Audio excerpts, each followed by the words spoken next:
नमस्कार सांग मैंने आज आम सका खाया पखाड़ आमती आपण मैंने जानते आम पिला बेले आम तो रात शोई पड़ती खाते नहीं माँ मैंने तरकार रखी दिखती आम सका उठी से बासी तरकारी सहित पखाड़ खाती आज सेमती आज देखो बासी तरकारी काली रात रंधा होता आई पड़ी खाई नी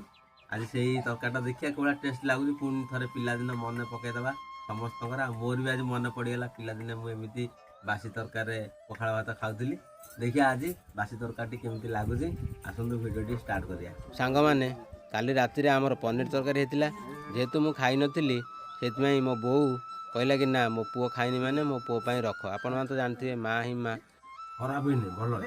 भल पनीर तरकारीटा भल अच्छी तो मुझे पनीर तरकारी लगे पखाड़ खाइली आउ पिलादिनर स्मृति सब मन पड़गला आपण मानकर भी पिलादिनर स्मृति मु मन पकई दूसरी जदि आपण मैंने कहीं एमती मो भली बासी तरकारी लगे सकाळु पखाड़ खाइछन्ती टिके कमेंट करी कहबे ना काहेकि ना बासी तरकारी लगे पखाड़ खाइबार मजा किछि अलगा से जहाँ भी हो सांग मैंने